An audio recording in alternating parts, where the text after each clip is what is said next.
Hello and welcome to Prairie Street Culinary Kitchen. I am your guest chef today. My name is Naomi Ross and I am the author of The Giving Table Cookbook. Today is a special day for me because I get to share my family's favorite recipe for challah, which is something that's never been done on Prairie Street before.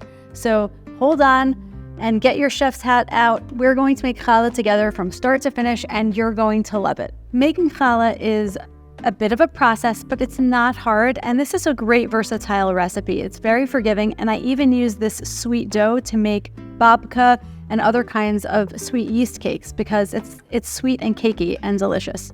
It also makes a lot, so you're going to yield 8 or 9 medium challahs for this recipe, or if you're making a party, you could even get 30 little challah rolls.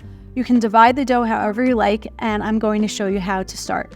That all begins with some warm water. Always use warm, not boiling. Or you want it to be warm because that will help to activate your yeast. Yeast is a living organism, so if it's living, that also means you could kill it. And if you add boiling water to it, well, you're gonna kill it. And we're going to give it a little snack to wake up and bring the yeast out of its dormancy with a little snack of sugar. And we're just going to give it a mix until it dissolves. The purpose of what I'm doing now is called proofing the yeast. In my cooking classes, I like to say you are proving that the yeast is alive and well. That's basically our insurance policy. So if you are using fresh yeast, it activates the same way. The only thing is just visually that it might look a little differently how it activates. Active dry yeast might look like it has a sort of foam head on the top of the bowl. And if you're using fresh cake yeast, that actually I've seen it have bubbles. I've even heard it hiss at times. So as long as you see signs of life, it's all good. That's what you're looking for, and it should only take you about 5 to 10 minutes to see that happening. And what you're going to do is set it aside and get the rest of your ingredients all ready while that's activating. I have here 5 pounds of high-gluten flour, otherwise known as bread flour. What makes this different than regular all-purpose flour is the level of gluten that's inherent in this flour. And what is gluten? Gluten is basically a protein that gives bread its stretchy bread quality. And so when you are making bread, you want a little more of that. I always recommend using bread flour for challah as well as your other breads, and it's going to help your texture. This is not part of the recipe, but this is just a little trick that has helped me ensure that my texture is always coming out this really, really nicely. And that is, before I start, I'm going to actually take out 2 cups of flour from this bowl. And the purpose of this is basically to give me a reserve to add that flour back into my dough as I need it based on the temperature, the climate, the texture of the dough, and the humidity in the room. Because if I'm baking in the winter, well, I might need a little less flour than if I'm baking in the summer when things are more humid. To this flour, I'm going to be adding a boatload of sugar. What well? The well we're about to make after we stir together our flour, sugar, and the salt that I just added. So salt, sugar, flour, that gets mixed together. Now you see we have a well, and let's add in our oil, and I'm going to add in 5 whole eggs. I see that the activation is happening, it's starting, and you can see over here there's a bit of foam that is collecting on the top of this bowl.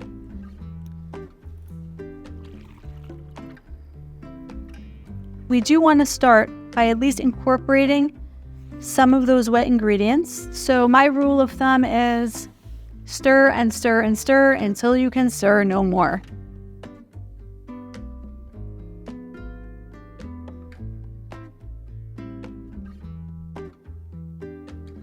Many people find that it's easier to knead straight on a flat surface than in a bowl. So I sort of get it started in the bowl, but very often I transfer it out onto a worked surface.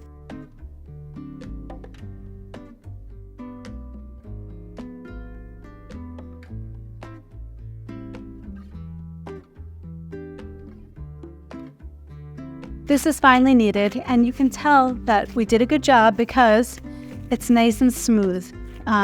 It doesn't feel slightly sticky, but it doesn't feel very sticky.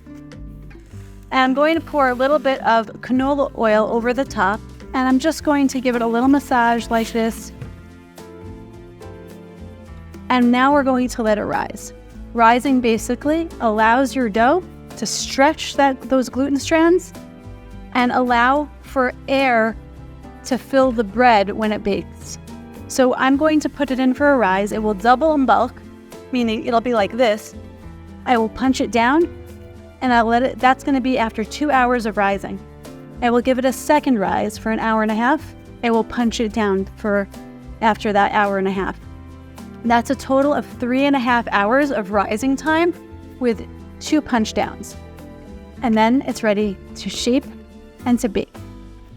I'll see you soon. And now this is what it looks like. It's a very auspicious time to pray. People pray for loved ones. People pray for the safety of Israel. People pray for anything that you need. So it's a very nice and auspicious time for prayer. Baruch atah Adonai Eloheinu melech haolam asher kitshanu b'mitzvosav v'tzivanu la'afrish challah min ha'isa. Harei zu challah, which means this is the dough. It's a designation that means this is the dough that I've separated. I've designated it and I've separated it, and now I'm going to wrap it up, keep it in a secure location, and burn it. Now that we've done our mitzvah, now it's time to separate out all this dough and apportion it for what you need.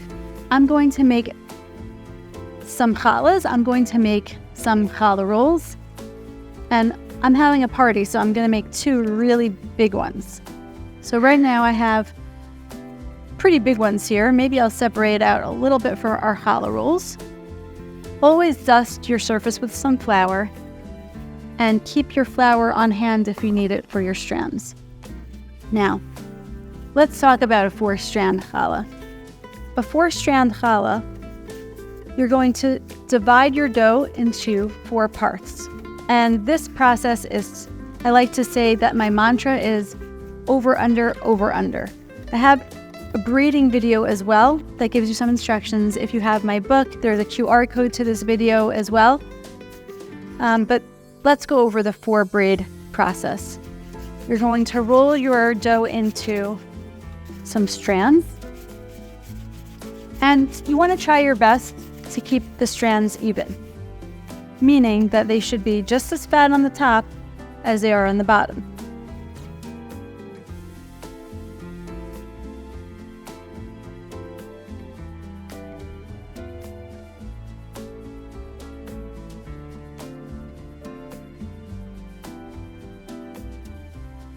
Once you have your 4 strands, you are going to gather the tips of each strand together and connect them at the top so that they're one. Always the first strand, 1 over 2, under 3, and over 4. And then we start again.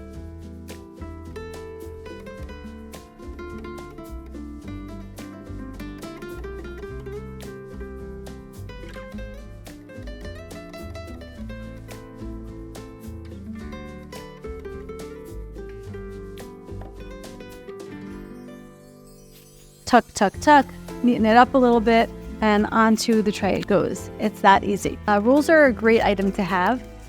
Obviously, because they're half, or actually not even half, I would say a fraction of the size of a big full challah.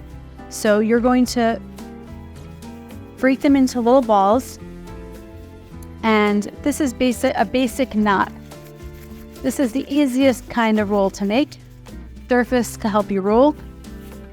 You're basically going to wrap it around your finger and thread it through like a knot. Pull your finger out, push the end through, and there you have a cute little knot, just like that. Believe it or not, 1 whole egg beaten up should be enough to brush all of this whole batch of challahs.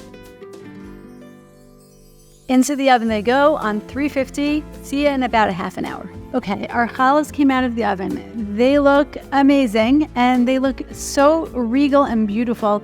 As you see, you can really do anything you want with the sizing. These happen to be extra large ones. You could use them for a big crowd. And here we have a dainty little challah roll, which you could also do. Like I said earlier, you could get on average about 8 or 9 medium challahs. You could get, maybe 25 to 30 little mini challah rolls. Tastes like Shabbos. Enjoy. Thanks so much for joining me today. If you like our videos and if you like this recipe, then please follow us and subscribe to our YouTube channel. Prairie Street Culinary Kitchen releases a new video every Sunday at 2 p.m. So check us out and give us a like.